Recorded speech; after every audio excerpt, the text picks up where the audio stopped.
We're starting this White Wall Wednesday off a little bit differently because I am going into a craft store today. The goal is to see if we can find lots of fun materials to be able to create something against our white wall, of course. But this time I want to use paint. I want to use some sort of clear barrier in between me and the paint to make it look like I am being painted on top of, but I'll paint on the barrier. Does this make any sense? I have no idea, but let's see what happens inside.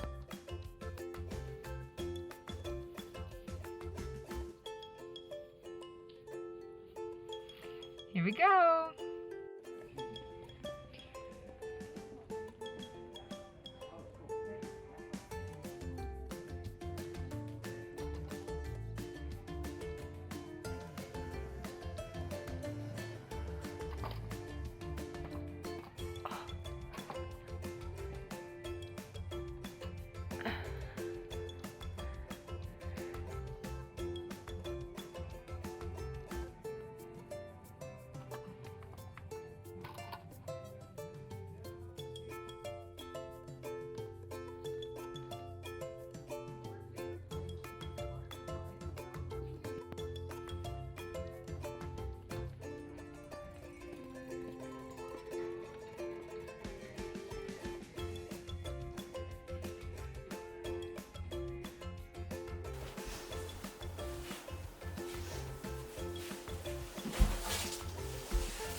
What I'm doing today is painting on glass. That's why I have these posters from the craft store where it's literally just like a blank frame with some plexiglass in front of it, like really, really inexpensive plexiglass. And I'm going to paint on top of that and put it in front of me. So the goal, the end goal, is to be hidden behind the glass and have the paint obscuring different parts of my body. I have always been obsessed with painting, specifically like mixed media, anything with brush strokes or globs of paint or drips of paint. I just love that. That's like my favorite medium to look at in terms of me just looking at art. And so I thought, why not combine those things that I love, the abstraction, the surrealism, the painting and painterly effect, into one single photo or a series of photos. So that's what I'm going to do today. Now, I should say, I've never painted before ever. Like, I have no memory of ever painting. I'm sure that I've held a paintbrush before, but I have no memory of it. I'm not good at it or bad at it. I mean, I don't even know what I am at it.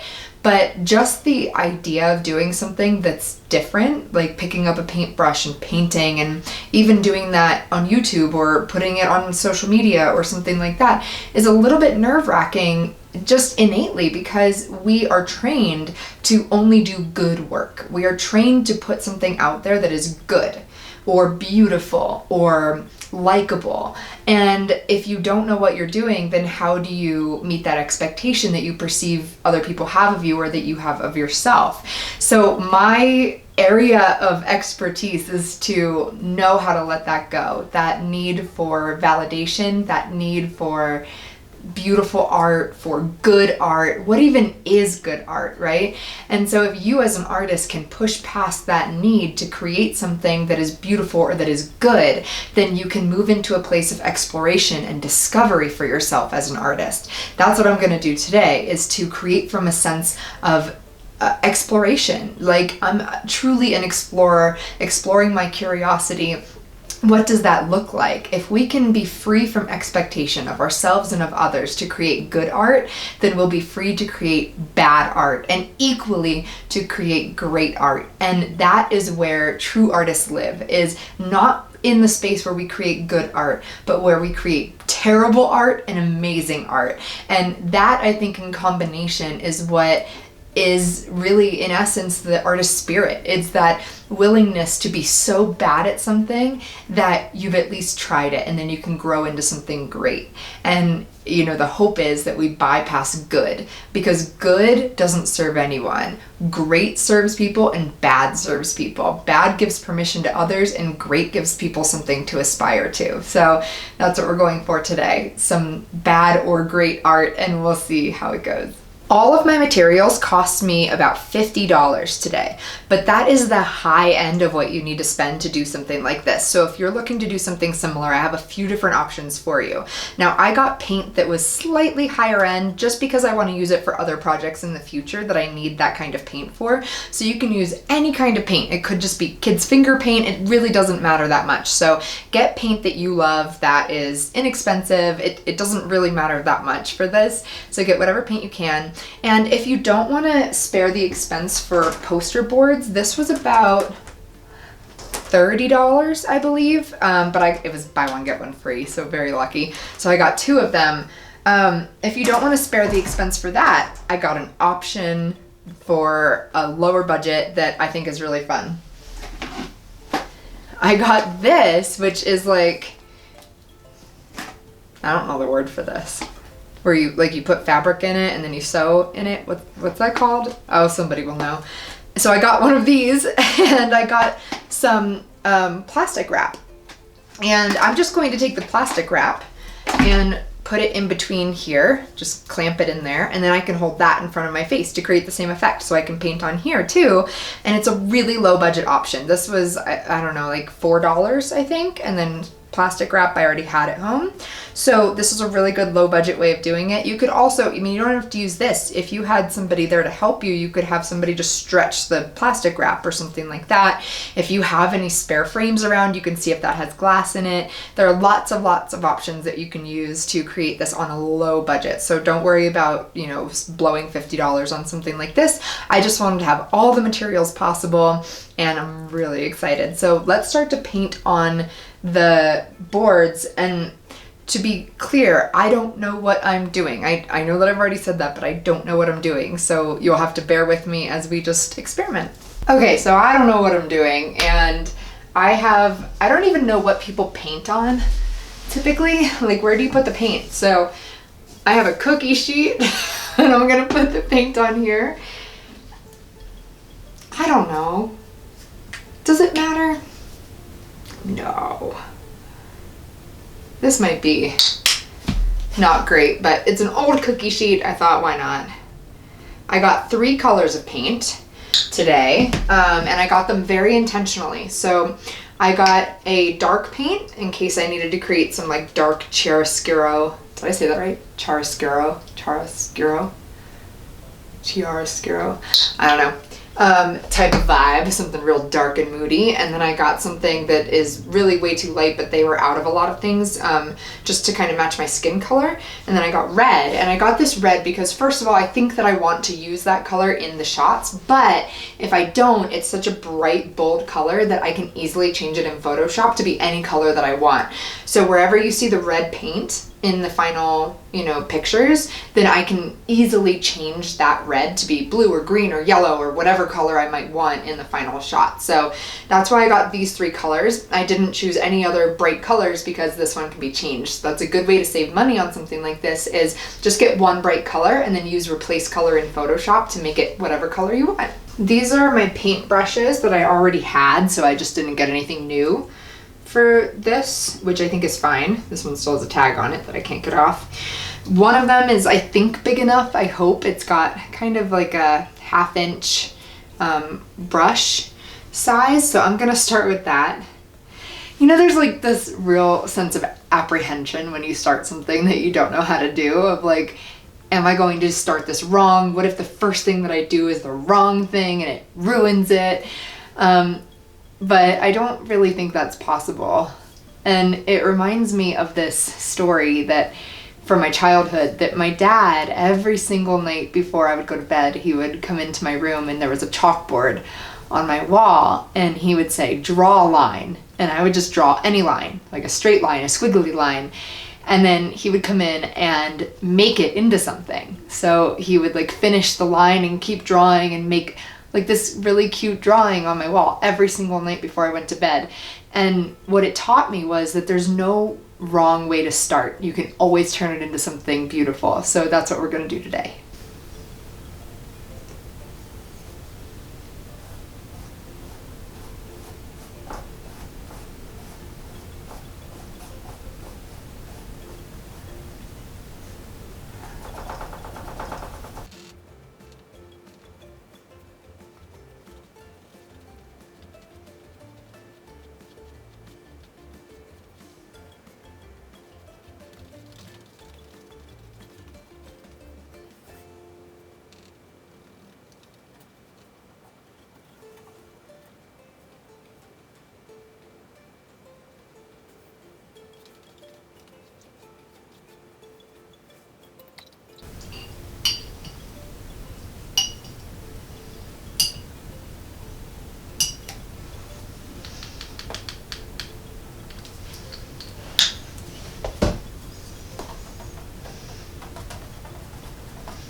Oops.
So I had a really weird feeling, like, this is gonna sound genuinely idiotic, but like the paint was too wet. Obviously paint is wet, I know that. And I know that there are things that you can use to thicken them, but I don't have them. So I'm just grabbing things from my kitchen. I think this is cornmeal, maybe? And I'm just gonna try to mix that in to give it like a drier, more textured look. We'll see.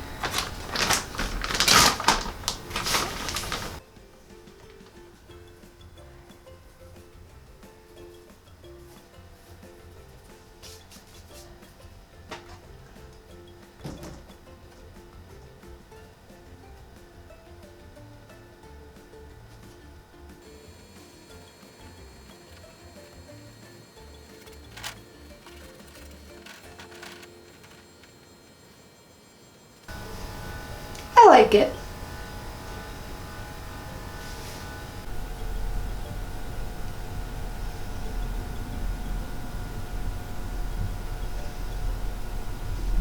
I have no idea how to do this, but I want to make like a dripping paint effect. I already complained about the paint being too wet, and now it's actually too thick for that, so I don't know. I mean, I've got water. We'll see.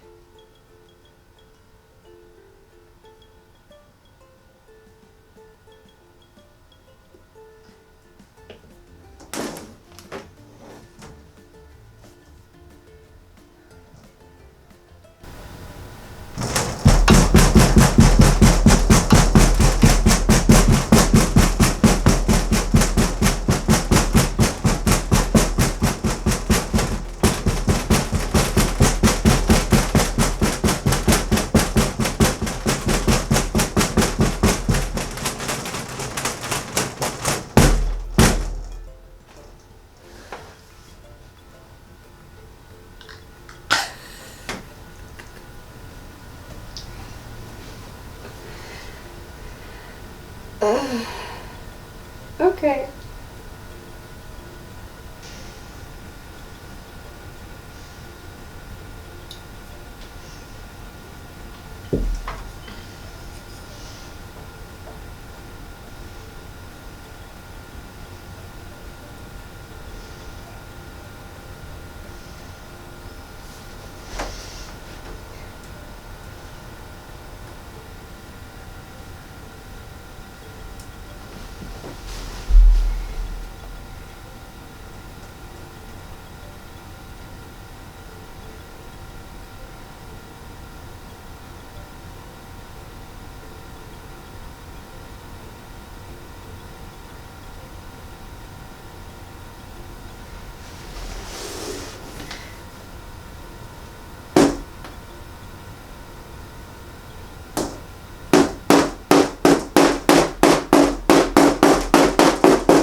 I hope that if this inspires you to do anything, it's to just start whatever you feel like doing, even if it seems ridiculous or something that you would never have the skill set to do. That's how everybody starts everything. Nobody is born knowing how to do the thing that they come to be passionate about. So just start that thing that you want to do, or start something completely ridiculous that sounds like fun to you and see where it can lead. I don't know if these pictures are any good, and that doesn't matter. That's not what we're debating here.